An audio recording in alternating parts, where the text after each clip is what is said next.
¿Cómo es posible que toda una ciudad, cientos de personas, equipadas con la tecnología más moderna, simplemente no pudieran encontrar rastro alguno de un solo niño? Cuando parece que la búsqueda transcurrió perfectamente, todos los que pudieron estuvieron involucrados, pero el resultado siempre fue el mismo: nada. Esta historia comenzó una noche, cuando la madre de Emil Jensen notó que su hijo no había regresado del parque infantil a casa. En la pequeña ciudad danesa de Viborg, la vida transcurría habitualmente de manera tranquila y pausada, por lo que la desaparición de un niño aquí fue un verdadero shock. Tras solo media hora, una señal de alarma se extendió por toda la ciudad. La policía llegó inmediatamente cuando entró la llamada. Los guías caninos con perros ya habían peinado después de una hora los patios y parques. Los voluntarios se dividieron en grupos y registraron cuidadosamente patios, áticos y sótanos. Hacia medianoche, helicópteros con cámaras térmicas fueron incorporados a la operación, iluminando los bosques y campos cercanos. Los habitantes de la ciudad no dormían. Personas con linternas inspeccionaban metódicamente edificios abandonados, incluso aquellos lugares a los que antes nadie había echado un vistazo. Cada minuto era valioso, y todos lo entendían. Toda la noche, luego el día siguiente y otro más, cientos de personas buscaron con tensión literalmente cada metro, incluso pozos, zanjas y viejos cobertizos.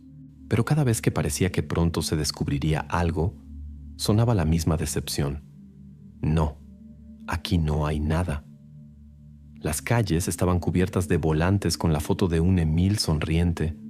La gente hablaba entre sí, susurraba, hacía conjeturas.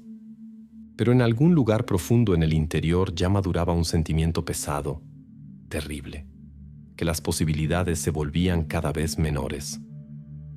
Los padres de Emil estaban desesperados. La madre mostraba una y otra vez la foto de su hijo y repetía entre lágrimas que nunca antes había desaparecido así.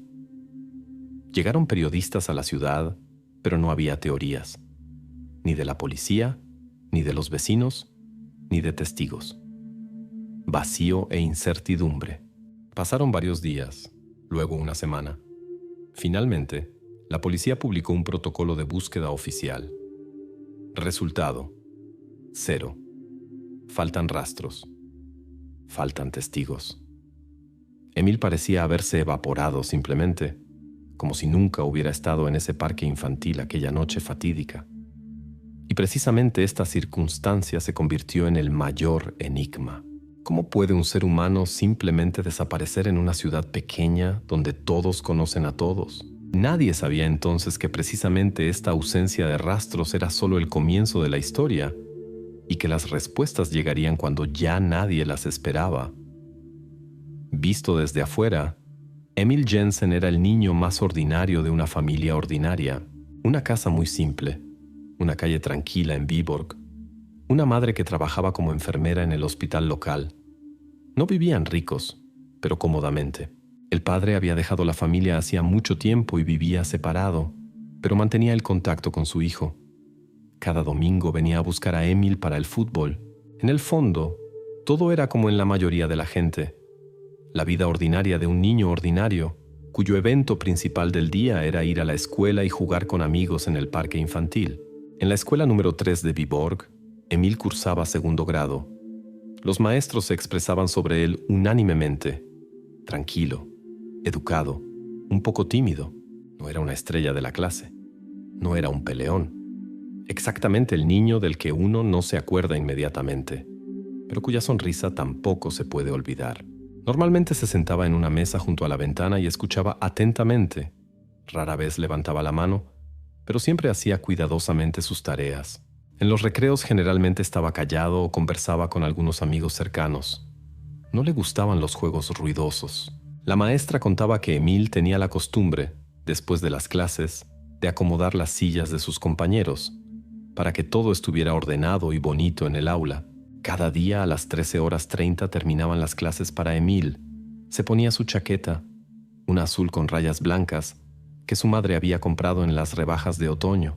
Siempre llevaba una pequeña mochila y en el bolsillo un sándwich, que casi siempre se comía en el camino a casa.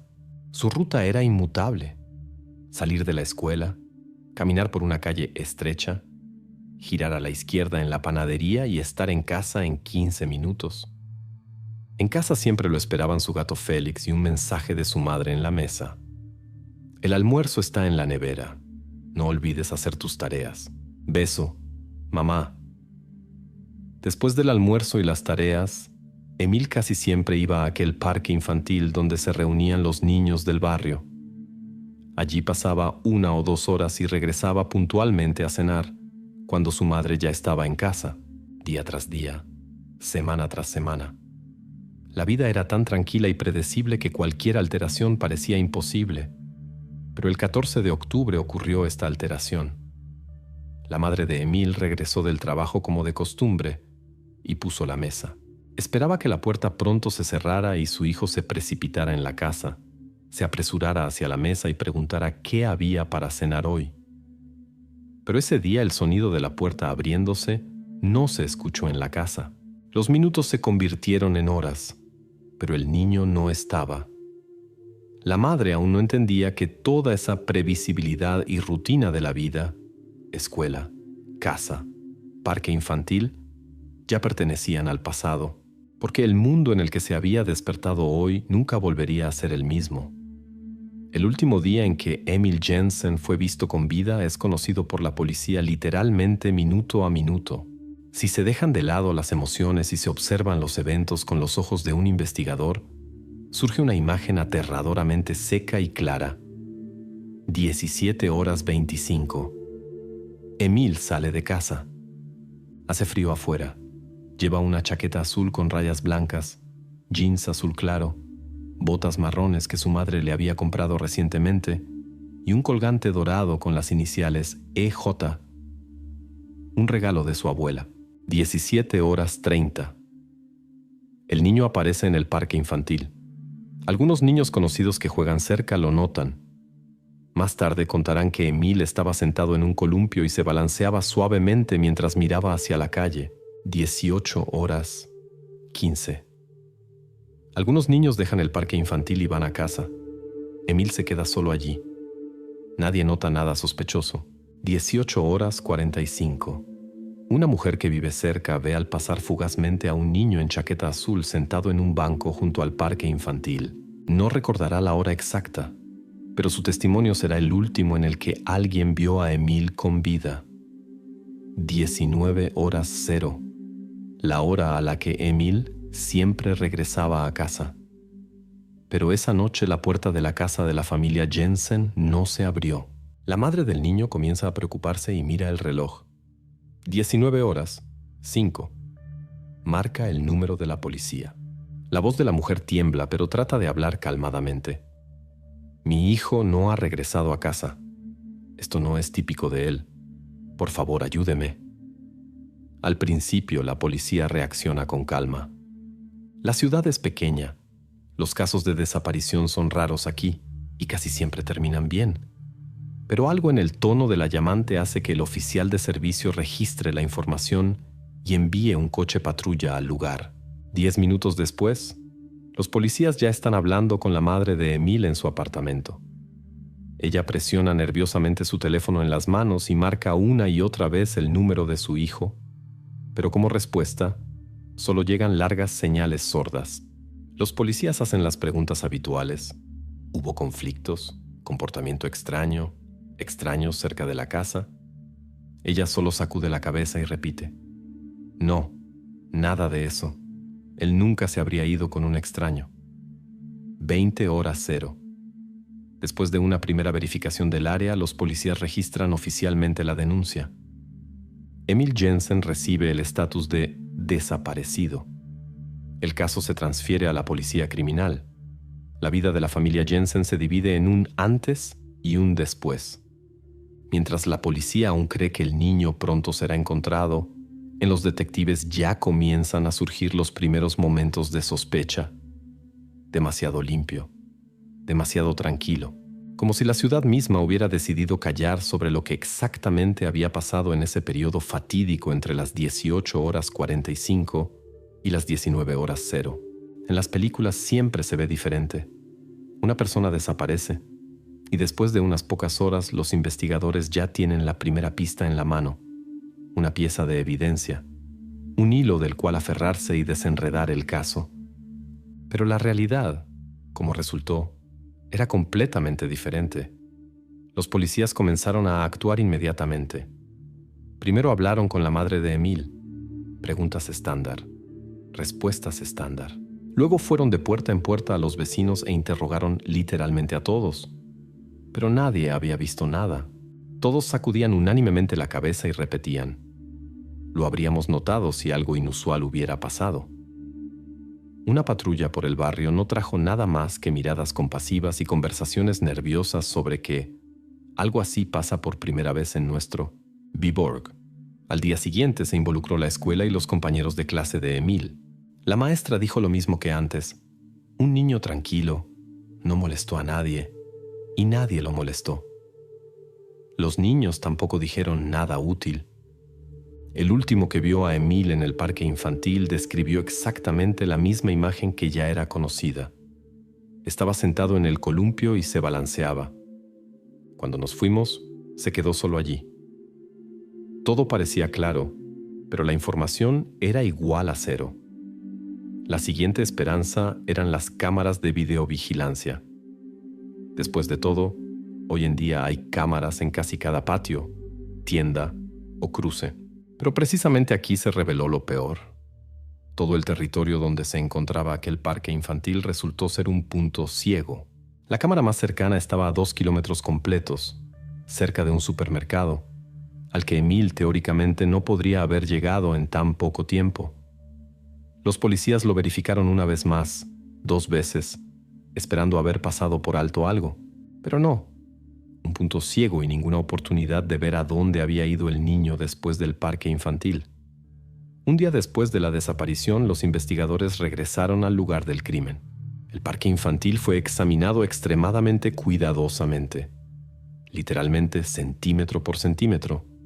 Cada banco, cada rincón fue verificado. Un grupo de técnicos criminalísticos trabajó con luz UV y buscó algo: huellas dactilares, un pedazo de tela, un juguete caído, un cabello. Pero cuando se elaboró el protocolo del examen del lugar, resultó aproximadamente esto: no hay rastros de lucha. No se encontró sangre u otros materiales biológicos. Faltan objetos personales. En otras palabras, nada que pudiera haber ayudado a las investigaciones. Ni una sola pista. Y esa fue la primera prueba. La ausencia total de pruebas. Parecía como si alguien hubiera borrado intencionalmente todos los rastros de la desaparición del niño. La ciudad continuó su vida, pero en la policía se entendía que cada minuto jugaba en su contra. Con cada hora, la probabilidad de encontrar a Emil caía rápidamente. Y en las cabezas de los investigadores ya maduraba la comprensión preocupante. Esto no era solo un caso de desaparición. Demasiado limpio. Demasiado tranquilo. Tan perfecto que quedó claro. Aquí estaba involucrado alguien que conocía bien el área y no dejó rastros.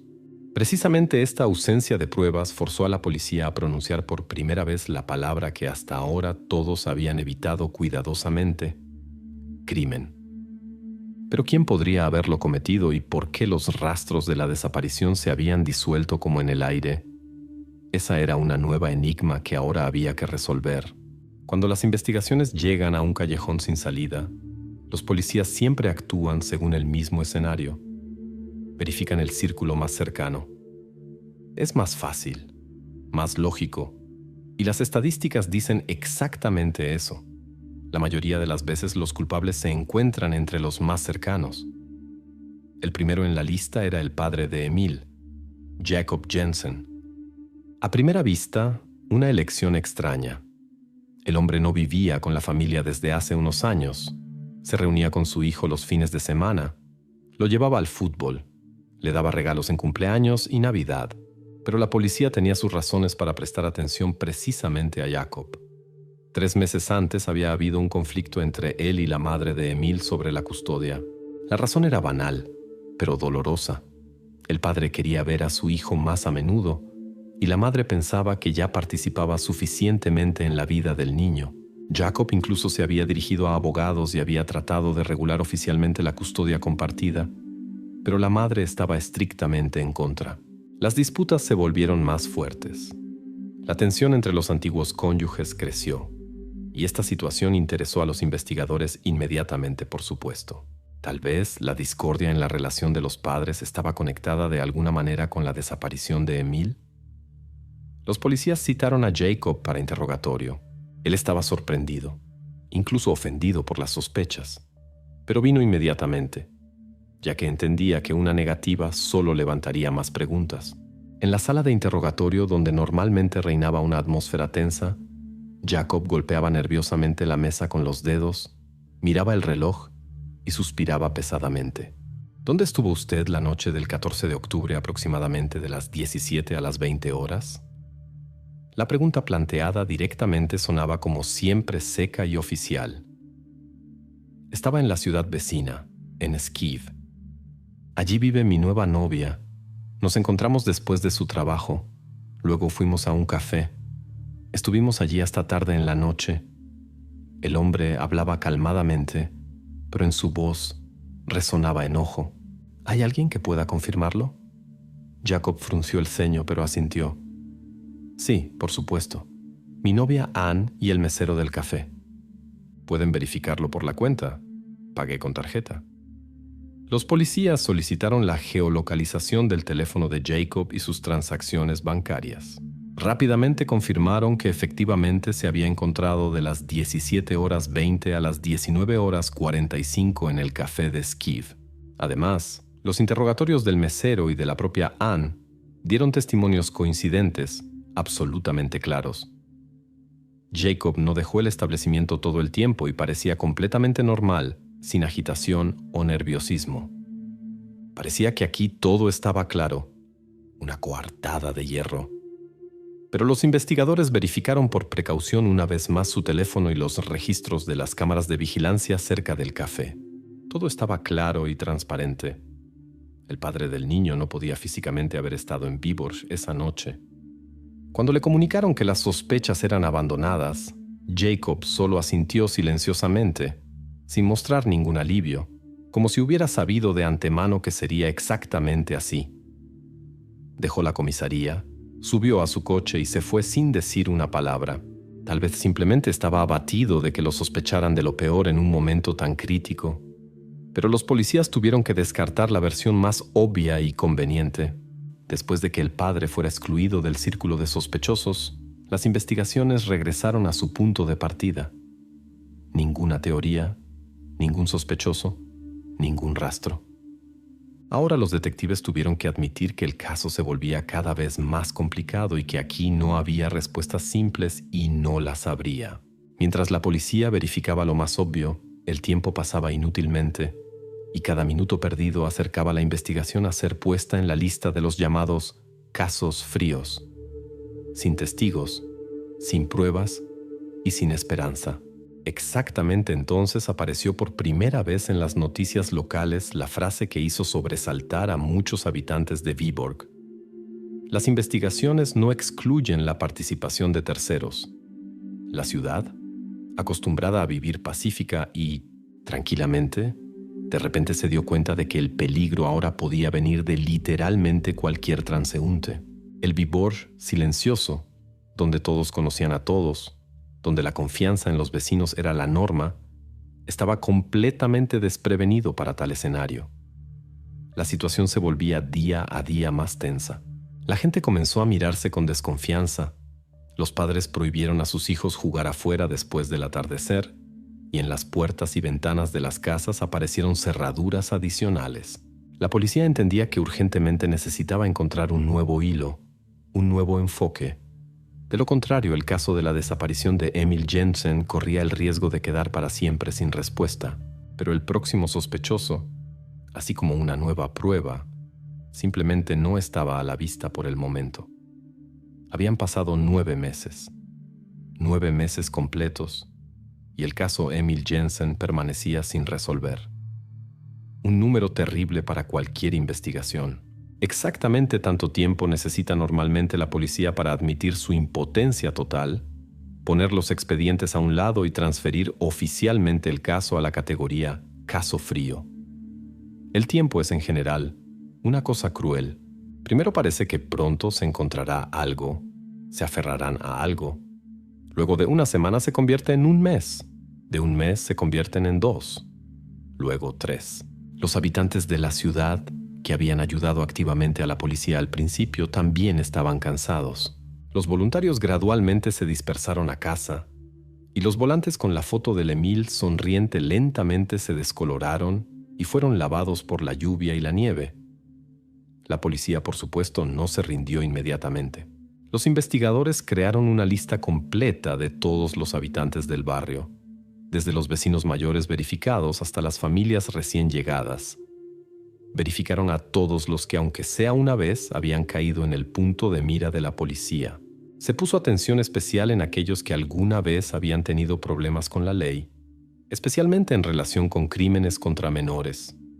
Pero esto también resultó ser solo rutina infructuosa. Nadie y nada despertaba sospechas. Detectives, investigadores, agentes criminales, cada día comenzaba igual. Hacían café, abrían los mismos expedientes y veían los registros antiguos una vez más. Parecía que ya se habían aprendido de memoria cada protocolo, cada testimonio, cada detalle que pudiera acercarlos aunque sea un poco a la solución. Pero nada nuevo aparecía. Las cámaras de videovigilancia no se instalaban por sí mismas donde antes no estaban. Los testigos que de repente recordaran detalles importantes no se manifestaban. E incluso las llamadas anónimas, que en los primeros días de casos de desaparición normalmente llueven, hacía mucho habían cesado. La ciudad parecía haberse resignado al hecho de que ya no habría respuesta a la pregunta ¿qué pasó con Emil Jensen? También en la prensa se volvió silencioso. Las noticias primero recordaron cada semana la desaparición, luego una vez al mes, y finalmente ya no la mencionaron en absoluto. Incluso la madre de Emil se mostraba cada vez menos en público. Evitaba a los periodistas y nuevas preguntas a las que no tenía respuestas. El padre, Jacob Jensen, también regresó gradualmente a la vida normal. Fútbol los domingos, trabajo entre semana. Ambos trataban de no pensar en lo peor, pero cuanto más tiempo pasaba, más se desvanecía la esperanza de un final feliz. Oficialmente, la policía cesó las medidas de investigación activas exactamente 9 meses después del día en que Emil no había regresado a casa. Esto no significaba que el caso estuviera definitivamente cerrado. Solo recibía el estatus sin esperanza, suspendido debido a la falta de nuevas pruebas e información. Estaba escrito secamente en el informe. El detective que había dirigido las investigaciones desde los primeros días puso ordenadamente el expediente con los materiales del caso en el estante, como si se hubiera resignado a la derrota. Los colegas decían que por las noches se quedaba mucho tiempo en su oficina y simplemente miraba la pared, como si tratara de recordar algo o captar un detalle pasado por alto que no había notado antes. Pero no recordaba nada. Luego apagó la luz, cerró la oficina y se fue a casa. Y aunque sabía que los casos fríos a veces se resuelven después de años, él mismo ya no creía realmente que esto pasaría con la historia de Emil Jensen. Estaba seguro. Si hubiera habido rastros habrían surgido hace mucho. Pero aquí era demasiado limpio, demasiado ordenado. Quienquiera que hubiera hecho eso conocía bien su oficio. Así la ciudad regresó paso a paso a la vida normal y casi se resignó al hecho de que ya no habría respuestas. Pero lo más terrible era precisamente este silencio, porque exactamente cuando nadie espera nada, cuando todos se cruzan de brazos, ocurren los giros más inesperados. Después de 9 meses nadie sabía que en algún lugar en las afueras de Viborg muy pronto ocurriría algo que sacudiría a toda la ciudad y forzaría a los policías a reabrir el expediente hace mucho olvidado. Parecía que todo había terminado, pero en realidad la historia recién comenzaba. Cuando llegó a la policía una llamada de los bomberos sobre un incendio en las afueras de Viborg, nadie pensó que esto pudiera estar conectado de alguna manera con el caso Emil Jensen. El oficial de servicio tomó la llamada completamente tranquilo Anotó la dirección y pasó la información al siguiente equipo. ¿Qué había de inusual? La granja abandonada Brunborg, que había estado vacía durante muchos años, de repente se había incendiado. Era improbable que hubiera algo valioso o importante allí. 16 de julio, 21:40. El camión de bomberos llegó al lugar 7 minutos después de la llamada. La granja estaba aislada, y cuando llegaron los bomberos, el viejo anexo de madera ya estaba casi completamente quemado. Las llamas no se extendían más, pero el humo se alzaba en una pared densa e impedía toda visibilidad. Los rescatistas comenzaron la extinción. Rápidamente derribaron las llamas restantes, y después de solo media hora el incendio estaba completamente localizado.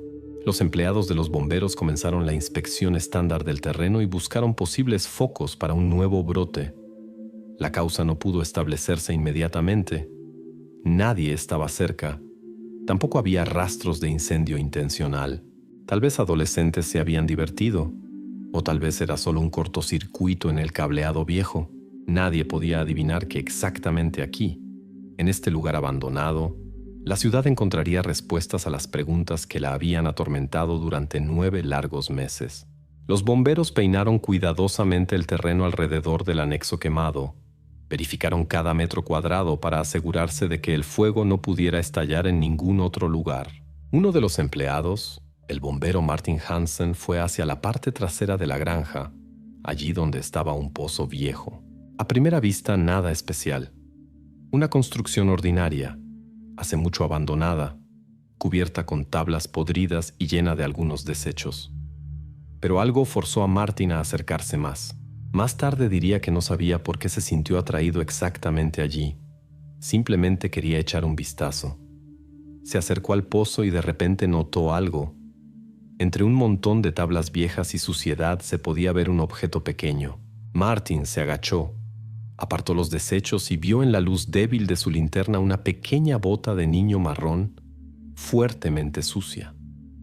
Inmediatamente lo invadió una sensación desagradable en el pecho, aunque entonces no podía explicar exactamente por qué.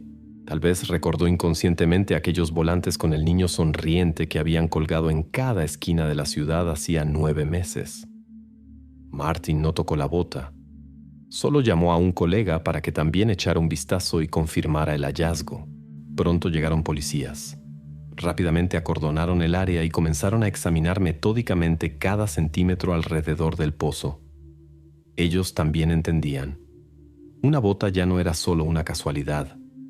Era la primera pista real en mucho tiempo.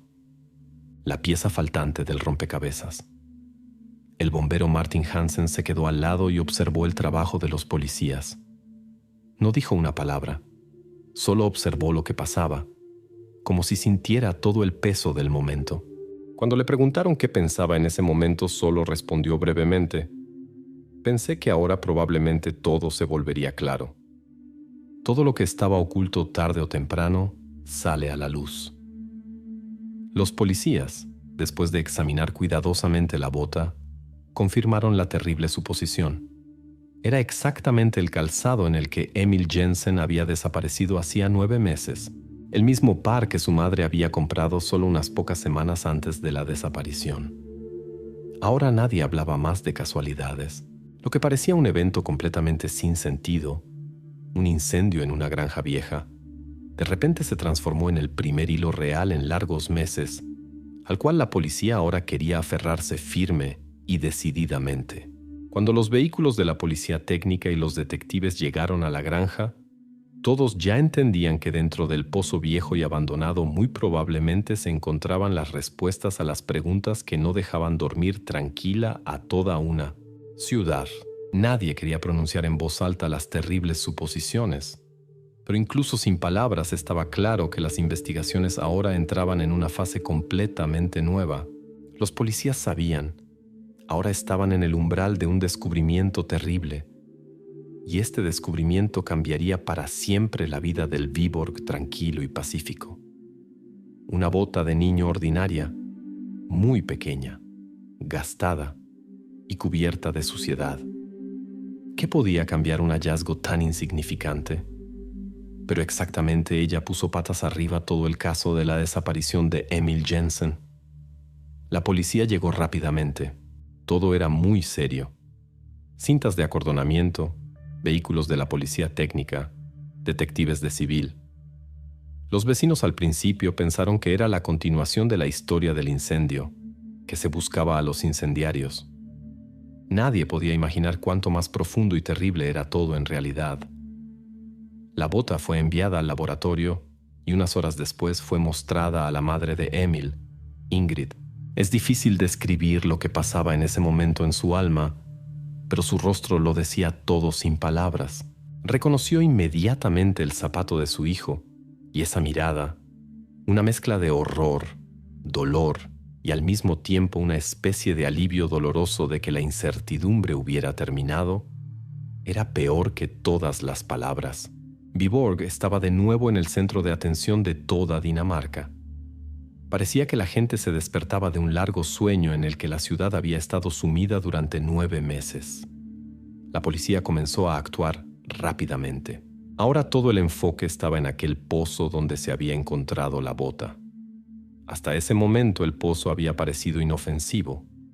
Simplemente un lugar viejo, abandonado, olvidado e inutilizado por todos. Pero ahora las miradas de todos los investigadores estaban dirigidas hacia él. Primero se quitaron cuidadosamente las tablas y se limpió la basura.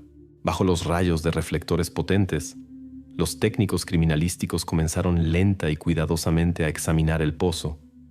Primero no encontraron nada, solo lodo, piedras y ramas.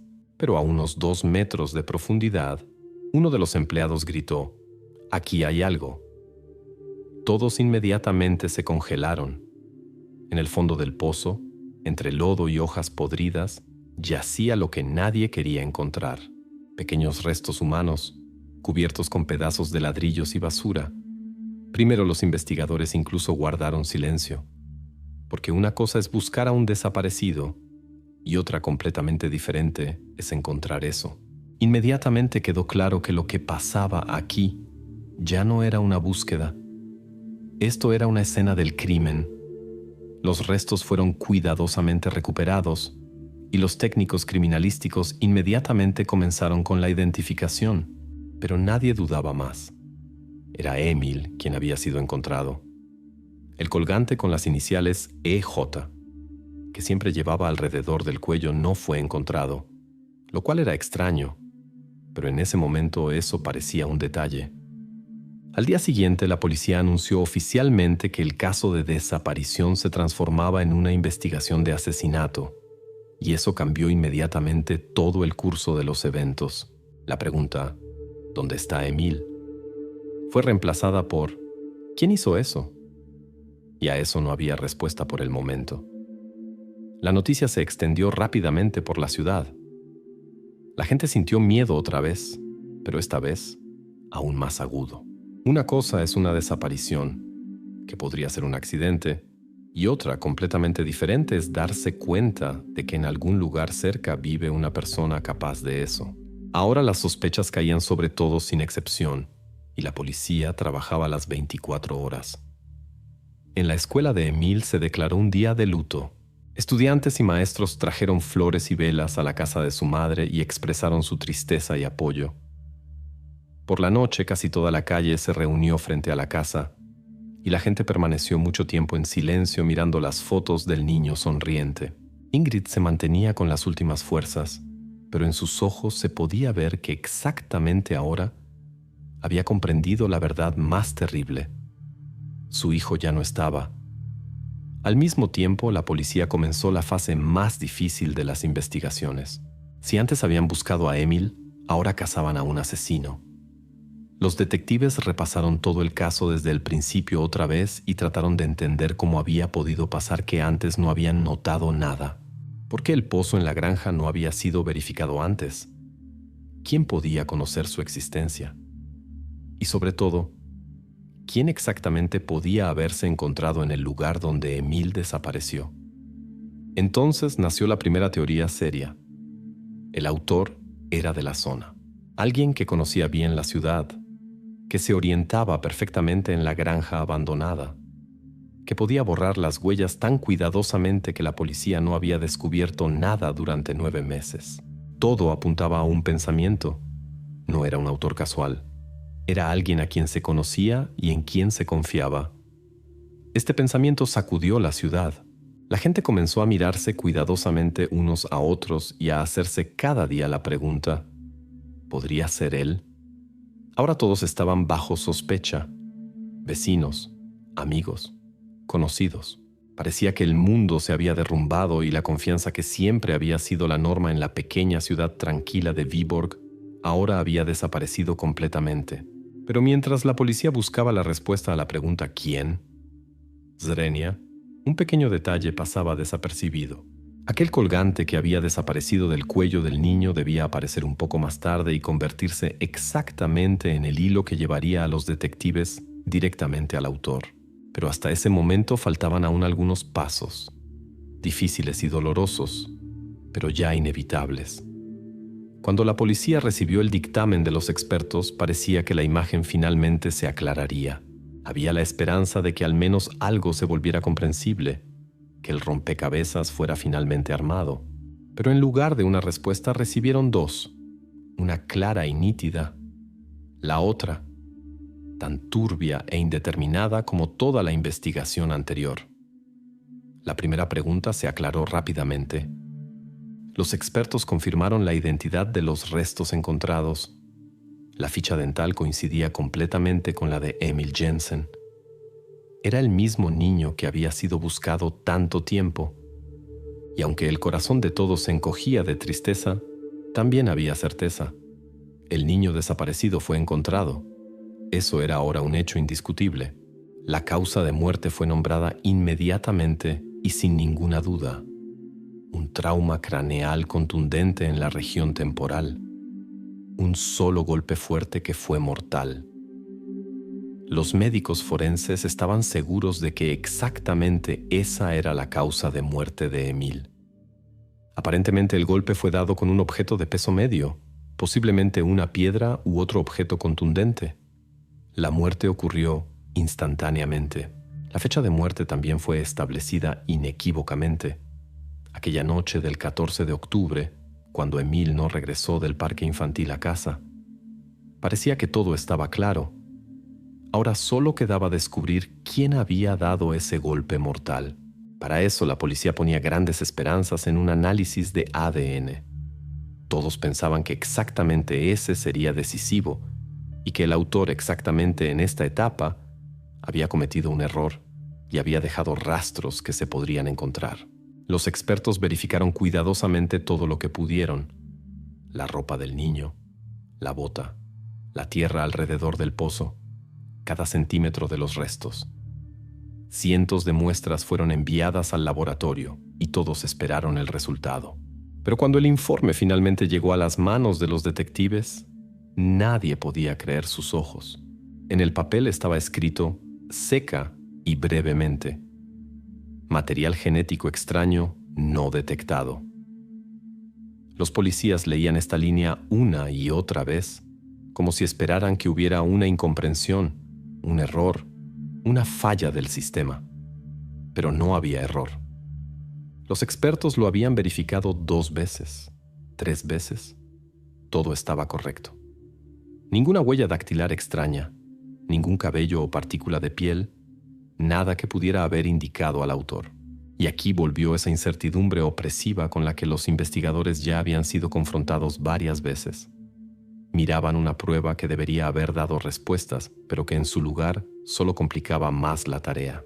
¿Cómo era siquiera posible hacer eso y no dejar rastros? La ciudad se sumió otra vez en preocupación. Parecía que en Viborg se había establecido un fantasma, alguien que podía hacer algo terrible y permanecer completamente desapercibido. Los vecinos comenzaron a mirarse aún más atentamente. Surgieron muchos rumores. Se habló de gente de paso, de locos casuales, de alguien que había puesto todo en escena intencionalmente para que la policía no encontrara nada. Los propios detectives tampoco podían entender cómo proceder ahora. Todas las teorías anteriores comenzaron a desmoronarse una tras otra. La versión de un local parecía cada vez menos probable, ya que seguramente habría dejado algunos rastros.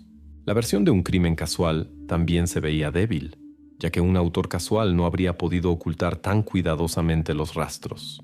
Las investigaciones llegaron otra vez a un callejón sin salida, aunque todos entendían que un retroceso no era una opción.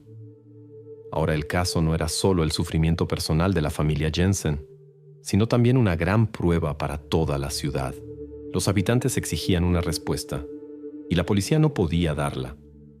El dictamen, en lugar de ayudar, solo enredó más el ovillo de enigmas, y parecía que los investigadores simplemente ya no tenían nuevos hilos a los cuales aferrarse.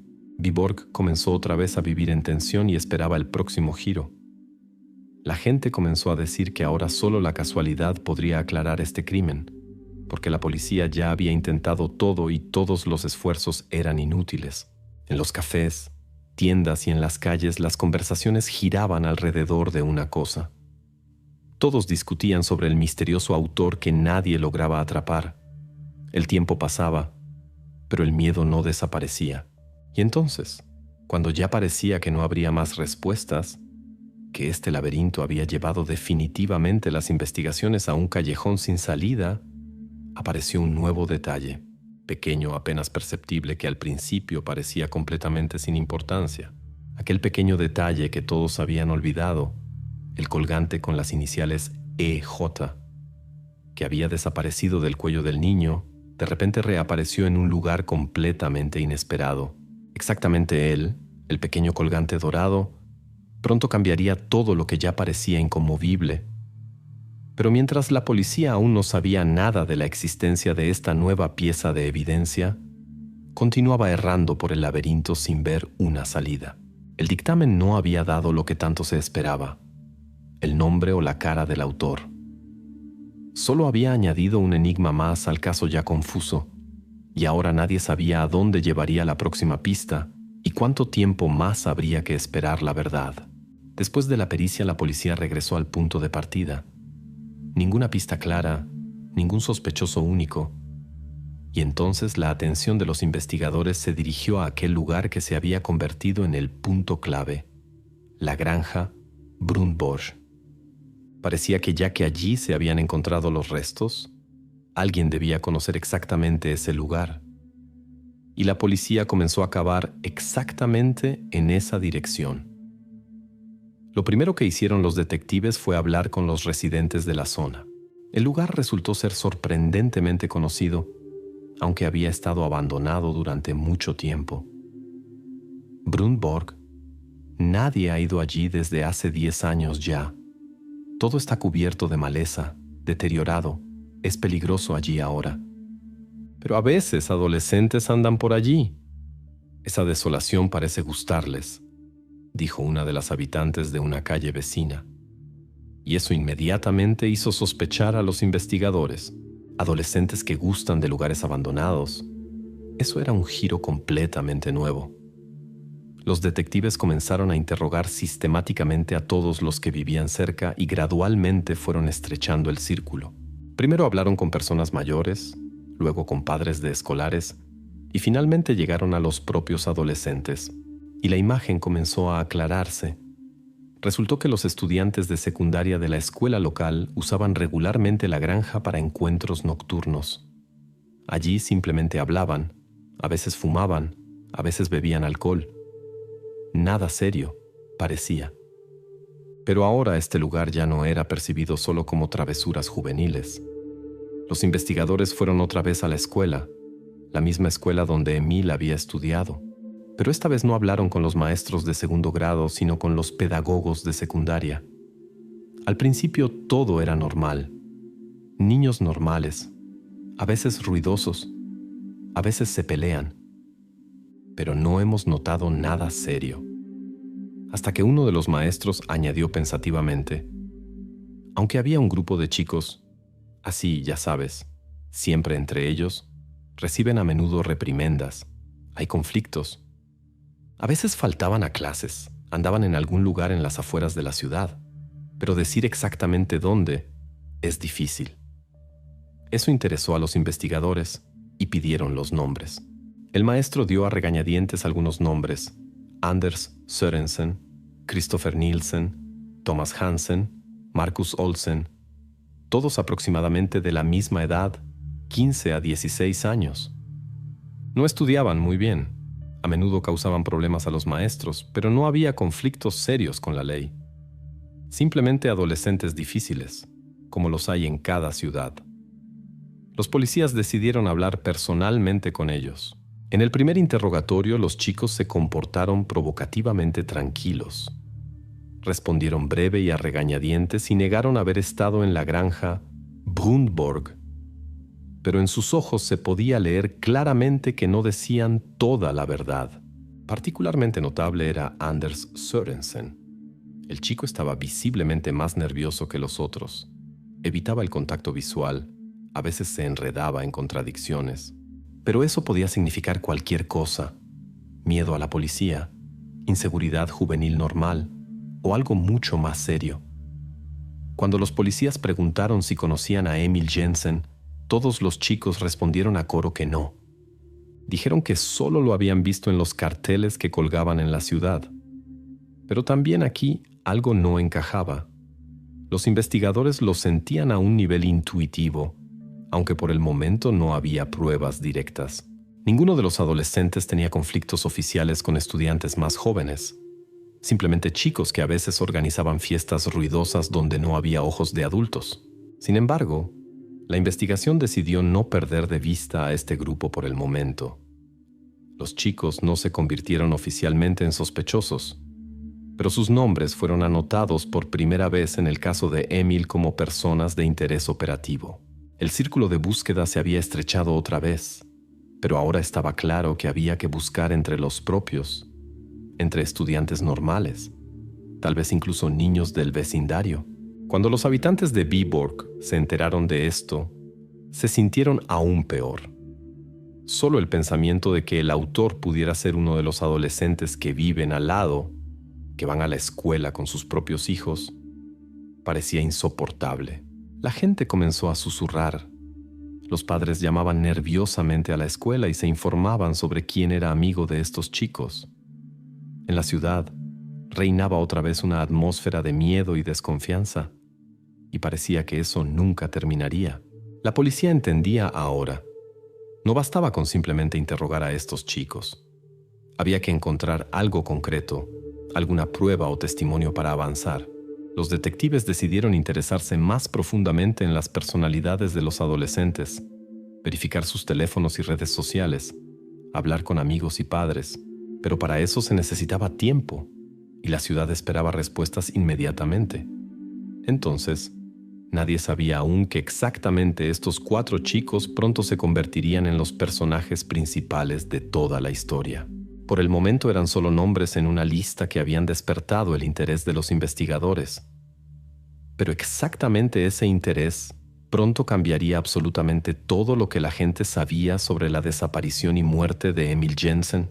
A veces parece que las respuestas siempre habían estado en la superficie, pero alguien las había escondido intencionalmente bajo montones de papeles y palabras extrañas.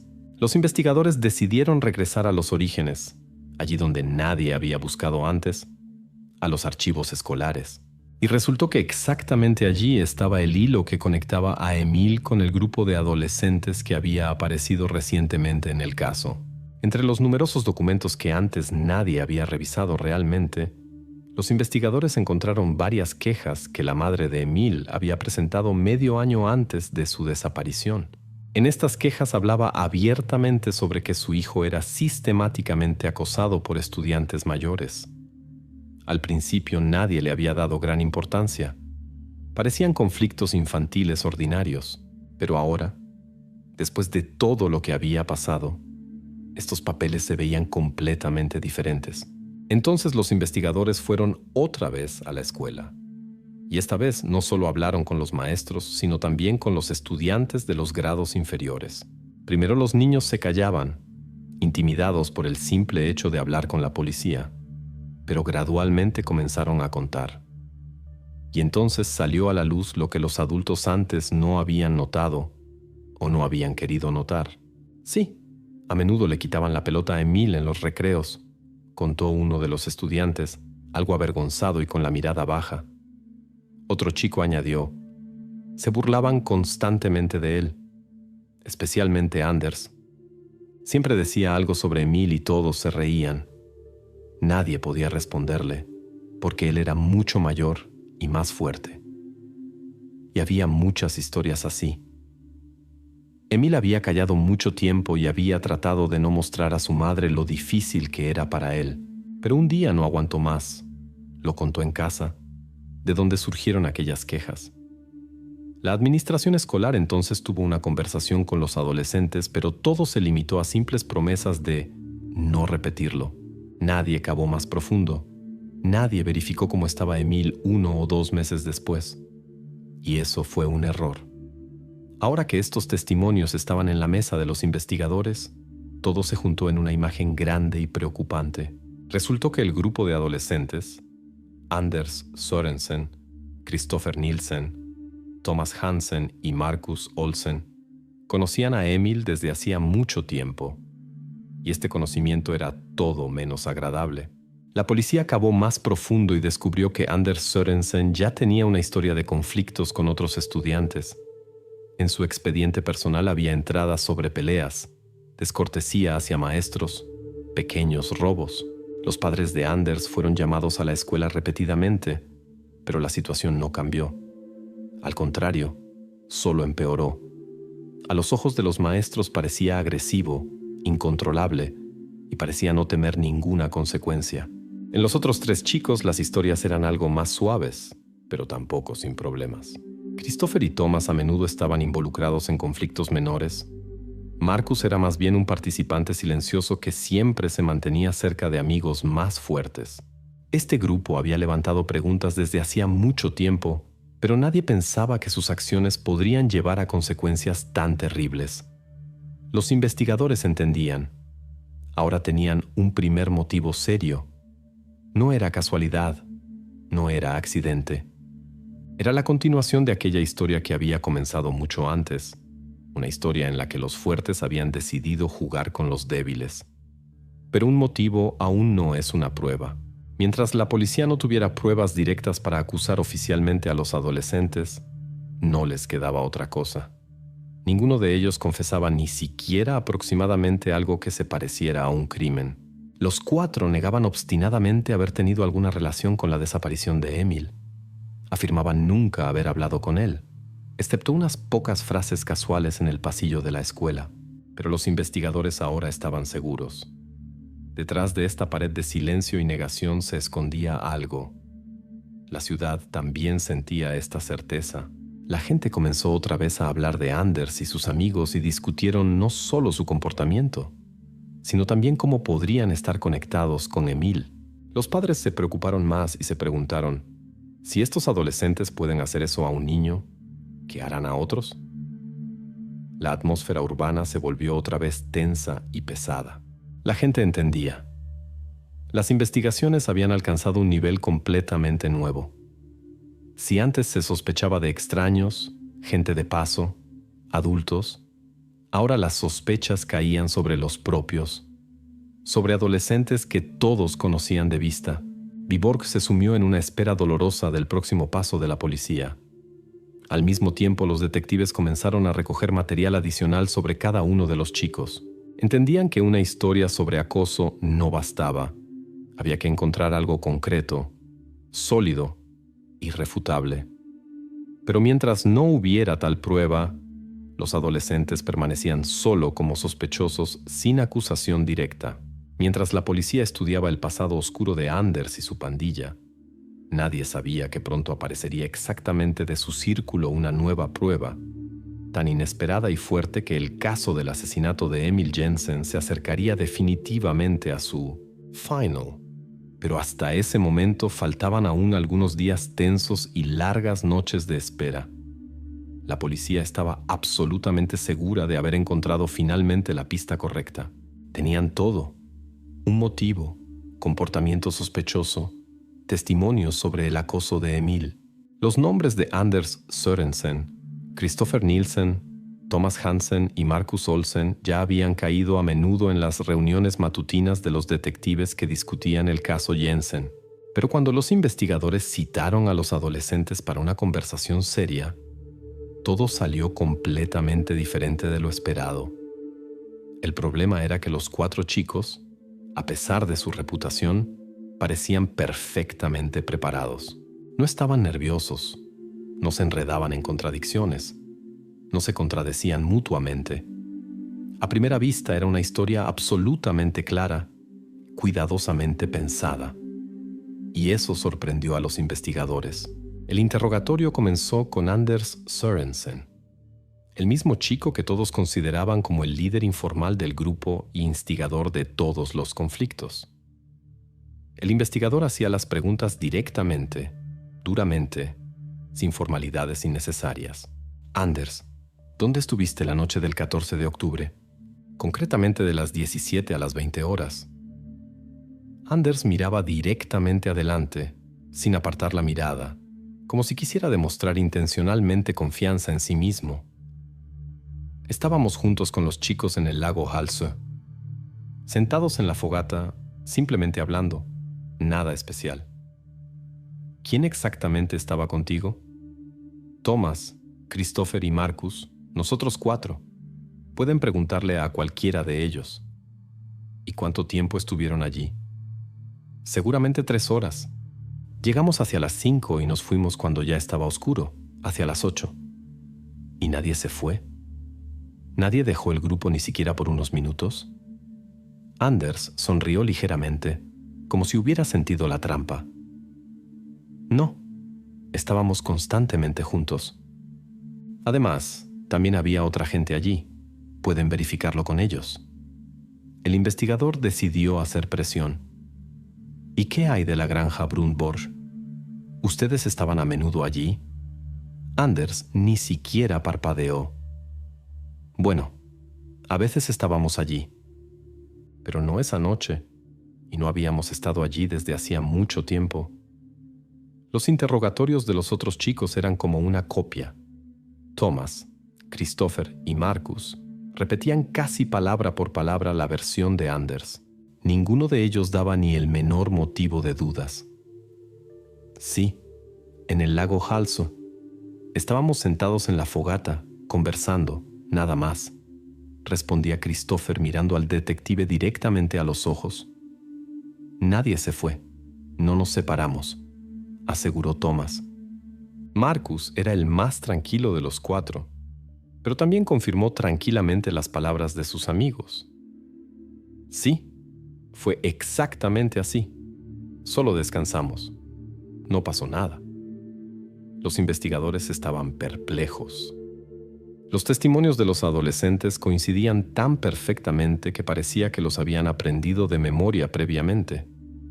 Cada uno tenía la misma cronología, las mismas palabras, los mismos detalles. Parecía una versión perfectamente pensada de los eventos. Demasiado perfecta para ser verdadera, pero tampoco tan obvia que la policía pudiera arrestarlos. La policía realizó verificaciones adicionales. Los testigos confirmaron que habían visto a los adolescentes cerca del lago Halsö, aunque nadie podía decir con certeza que los había visto allí toda la noche. También en esa región no había cámaras de vigilancia, e incluso los teléfonos de los chicos, como por desafío, no habían registrado geolocalización precisa esa noche, ya que la señal cerca del lago era débil. Los investigadores entendían que no podían arrestarlos sin pruebas directas. Dejarlos ir era doloroso y desagradable, pero no había otra salida.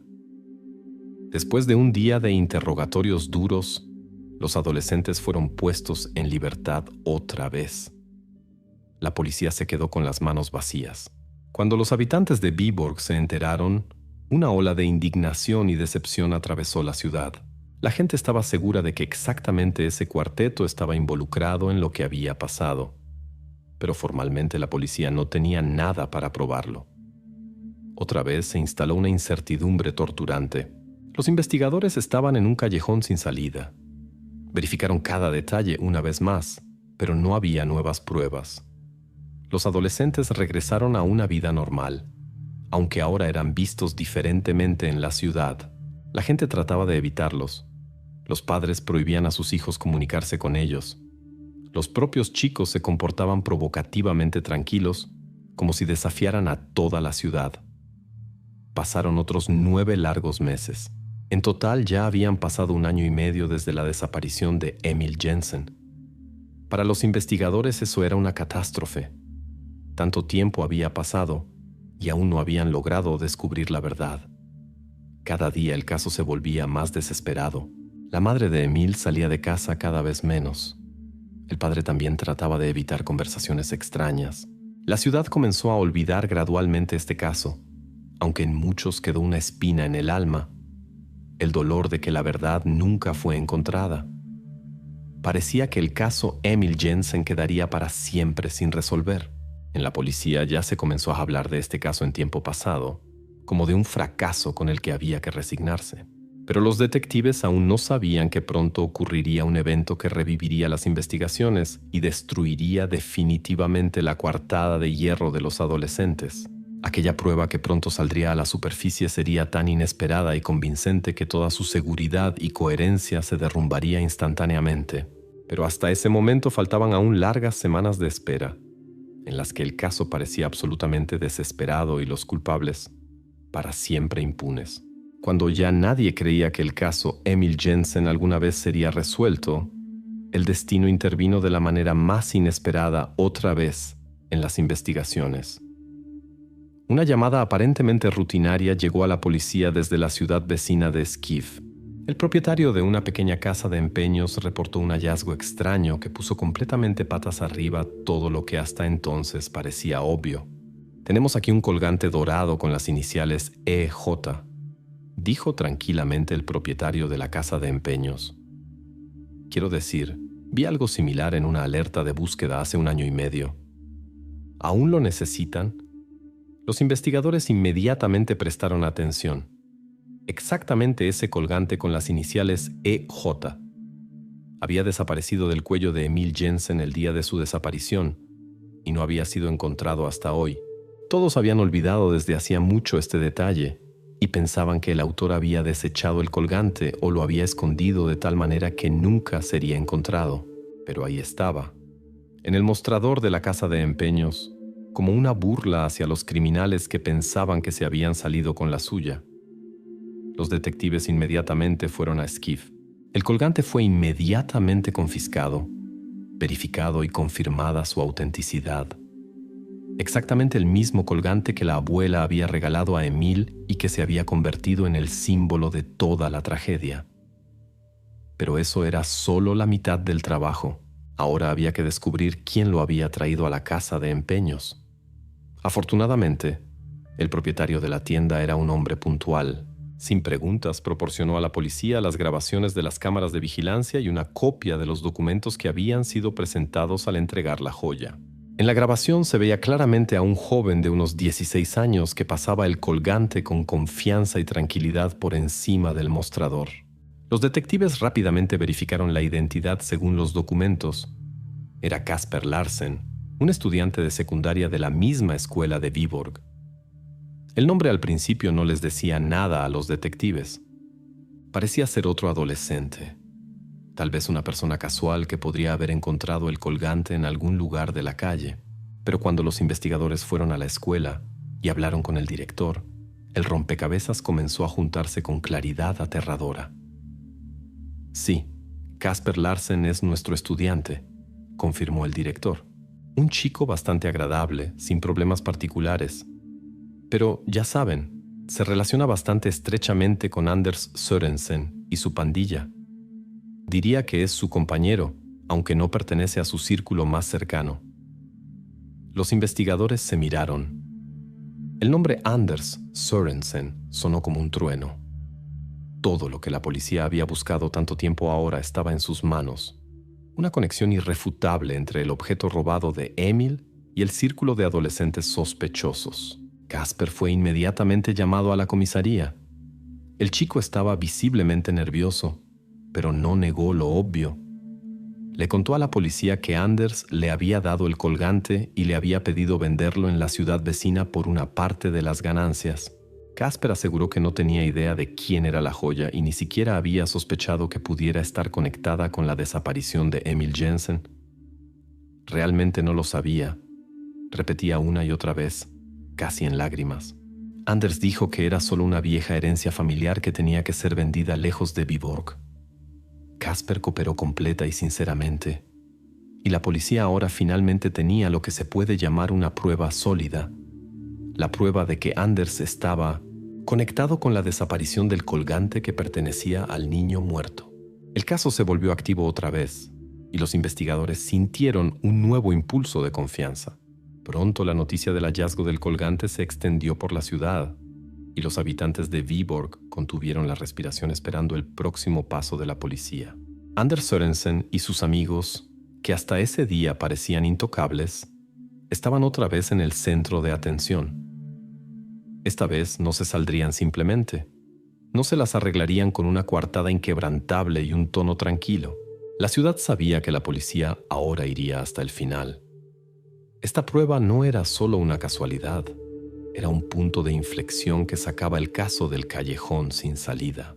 Los investigadores habían recibido lo que habían esperado tanto tiempo, una conexión directa, irrefutable entre el crimen y los sospechosos. Ahora tenían que continuar y probar no solo la conexión, sino también la culpabilidad. Y aunque todos entendían que aún quedaba mucho trabajo, la policía ahora tenía una pista clara y una persona concreta a la cual aferrarse: Anders Sørensen. El caso Emil Jensen estaba de vuelta en juego y la ciudad ya no dudaba. Muy pronto sería completamente resuelto. Cuando la policía citó a Casper Larsen para un nuevo interrogatorio, al principio él no se daba cuenta de lo seria que era toda la historia con el colgante. Le parecía que era solo un malentendido, y tan pronto como explicara lo que había pasado, todo se aclararía inmediatamente. Casper comenzó a contar tranquila y despreocupadamente. Anders se me acercó hace unas semanas. Estaba completamente normal. A veces conversamos, pero no muy estrechamente. Me mostró el colgante y dijo que era solo una vieja herencia familiar. Dijo que había que entregarlo en una casa de empeños, y en Viborg no era una buena idea. Demasiadas preguntas. Prometió compartir el dinero conmigo. Acepté sin sospechar nada. Realmente no sabía de dónde venía esa cosa. El investigador escuchaba atentamente y anotaba cada palabra. Casper siguió contando detalles que le parecían insignificantes, pero que eran de valor incalculable para la policía. Nombró fecha, hora e incluso las conversaciones que habían tenido lugar entre él y Anders.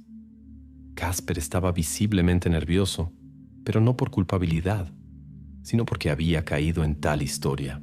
¿Realmente no sabían de quién era ese colgante? Zrenia preguntó el investigador una vez más. Absolutamente no, respondió Casper con confianza. Si lo hubiera sabido, nunca habría hecho eso. La policía se convenció rápidamente de la veracidad de sus palabras. Las correspondencias telefónicas confirmaron cada palabra de Casper. Él cooperó completamente y no ocultó nada.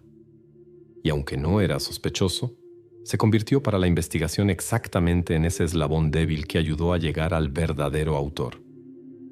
Unas horas después de la conversación con Casper, los policías arrestaron a Anders Sørensen.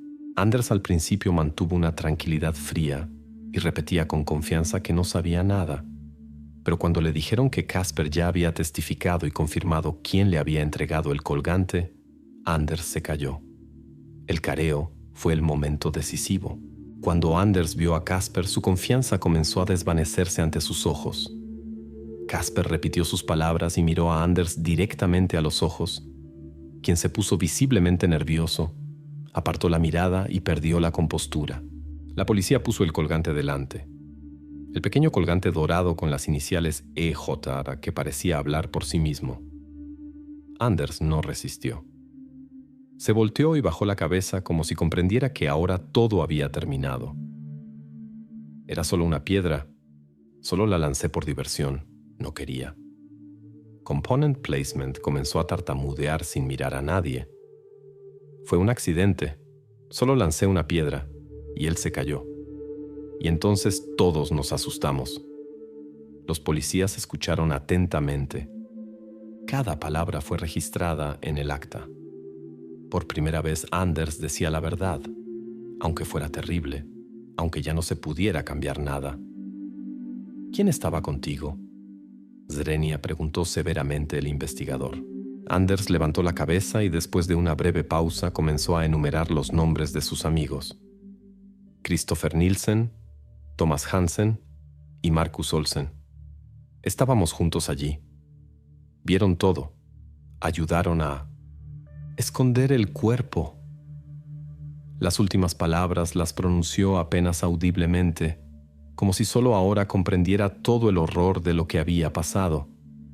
Ahora la policía tenía suficiente. Anders confesó oficialmente su culpabilidad y nombró a todos los cómplices. La historia que no se había podido descifrar durante casi 2 años de repente tomó formas muy concretas en un solo día.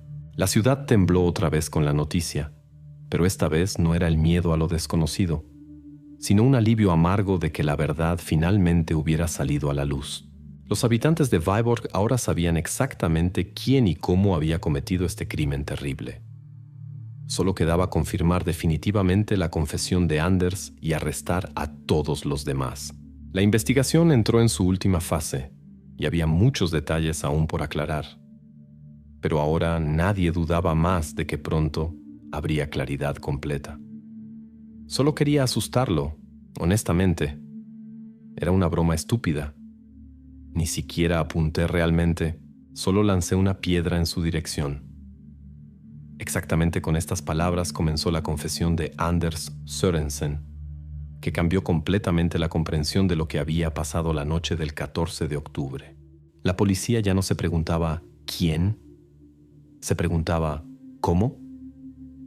Y las respuestas que Anders daba eran amargas y terribles en su simplicidad. Andábamos cerca de la granja. Solo nos aburríamos. Allí vimos a Emil caminando solo por el sendero. Quise hacer una broma. Solo lancé una piedra en su dirección. Realmente no pensé que le pegaría. Pero de repente se cayó. Simplemente se cayó y no se levantó más. Anders se cayó. Visiblemente le costaba hablar, pero los investigadores insistían. ¿Qué pasó después? Sigue contando. Anders suspiró y continuó en voz baja. Fuimos hacia él. No respiraba. Tenía miedo terrible. Los chicos también. Nadie sabía qué hacer. Solo nos quedamos allí parados y lo miramos por unos minutos. Entonces Thomas dijo que si no se encuentran, estamos acabados. Y decidimos esconderlo. El investigador apenas podía escuchar porque el relato era aterrador precisamente en su cotidianidad y simplicidad. Lo levantamos y lo cargamos. No era pesado. Simplemente lo cargamos. No sabíamos a dónde. Entonces alguien recordó el pozo. Estaba abandonado. Nadie iba allí. Lo arrastramos a la granja. Lo bajamos. Lo cubrimos con tablas y basura. Después nos fuimos. Nadie dijo nada. Acordamos callarnos para siempre. Reinaba silencio en la habitación. Parecía que el aire mismo se había vuelto más pesado por las palabras que acababan de caer. Ahora toda la imagen del crimen estaba reconstruida hasta el menor detalle. No era un asesinato planeado y cruel. Era un accidente, una broma estúpida de adolescente que terminó en tragedia. Anders miraba hacia abajo, no levantaba los ojos, como si tratara de comprender lo que acababa de contar. En sus palabras sonaba arrepentimiento genuino, pero ya nada se podía cambiar. Para la policía ahora solo quedaba confirmar formalmente cada palabra de Anders e interrogar a los otros participantes. Pero en general la imagen estaba clara. Los adolescentes, por miedo a su propio futuro, habían encubierto un accidente terrible y así lo habían convertido en un crimen. Su intento de escapar de la responsabilidad llevó a inmenso dolor y sufrimiento para toda una ciudad. Ahora los detectives aún tenían que descubrir mucho, verificar mucho, pero la pregunta principal estaba aclarada. Los autores fueron encontrados, la historia reconstruida, y aunque aún quedaba un juicio y la determinación de la responsabilidad de cada uno, La policía ya tenía todas las respuestas a las preguntas que habían atormentado a Viborg durante casi 2 años. La ciudad podía respirar otra vez, aunque con la amargura de la comprensión de lo que había pasado. Pero al menos la incertidumbre había terminado. Ahora estaba claro cómo exactamente había terminado la vida de Emil Jensen y por qué todo había pasado como había pasado. El tribunal encuentra a Anders Sørensen culpable de homicidio involuntario y posterior eliminación del cadáver. Christopher Nielsen, Thomas Hansen y Marcus Olsen son encontrados culpables de obstrucción a la justicia. Estas palabras, pronunciadas con la voz fría y oficial del juez, fueron el punto final de una historia que había mantenido en vilo a todo Viborg durante casi 2 años. Ahora la investigación había cedido definitivamente al procedimiento jurídico, donde ya no había lugar para emociones, solo hechos, pruebas y la letra de la ley. La sala del tribunal estaba llena. Periodistas, parientes, vecinos, simplemente gente solidaria que había venido a escuchar cómo terminaría este caso. Los padres de Emil estaban sentados en la primera fila, casi inmóviles, mirando hacia adelante, como si estuvieran petrificados por lo que pasaba. Anders estaba de pie con la cabeza baja frente al juez, sin tratar ya de parecer tranquilo y seguro de sí mismo. Los otros 3 chicos también estaban tensos, evitaban las miradas de los demás, como si cada uno de ellos solo ahora comprendiera realmente lo que habían hecho. El juez continuó oficial y secamente. Anders Sørensen, considerando su edad al momento del hecho y las circunstancias del caso, el Tribunal Law condena a 5 años de prisión en una institución cerrada para menores. Luego dirigió su mirada a los otros acusados y continuó. Christopher Nielsen, Thomas Hansen y Marcus Olsen. El tribunal los encuentra culpables de obstrucción a la justicia y condena a cada uno a 2 años de prisión condicional, con la obligación de participar en programas de rehabilitación social. Un ligero murmullo surgió en la sala. La gente susurraba, discutía si el tribunal había juzgado demasiado clemente o demasiado severamente. La madre de Emil miraba a los acusados, como si aún esperara algún arrepentimiento de su parte, solo una palabra de pesar. Pero los chicos se callaban y no se atrevían ni siquiera a levantar la mirada en su dirección. Para Anders 5 años sonaban como una eternidad. En su mirada ya no había insolencia ni confianza en sí mismo, solo miedo y pesar. Tal vez solo ahora entendía cómo una broma estúpida y una piedra pueden destruir varias vidas a la vez. Los otros 3 también entendían que una condena condicional aún no era libertad. Ahora tenían que vivir con este estigma por el resto de sus días. El juez golpeó con el martillo. La sala comenzó a vaciarse lentamente. La gente salía, discutía el veredicto, pero nadie dudaba más de que la justicia había triunfado en la medida en que era posible bajo tales circunstancias. En las calles de Viborg había calma otra vez. Los habitantes sabían que el caso estaba cerrado, aunque un sabor amargo quedó aún mucho tiempo en el alma de cada uno. Los padres se volvieron aún más atentos hacia sus hijos. La escuela vigiló más estrictamente el comportamiento de los estudiantes. Los adolescentes se volvieron algo más silenciosos y pensativos. Y aunque el juicio y el veredicto cerraron oficialmente el caso Emil Jensen, la policía aún tenía una tarea importante: entender cómo prevenir la repetición de tal tragedia en el futuro. Y la ciudad, mientras tanto, siguió viviendo su vida ahora para siempre dividida en un antes y un después de esta historia.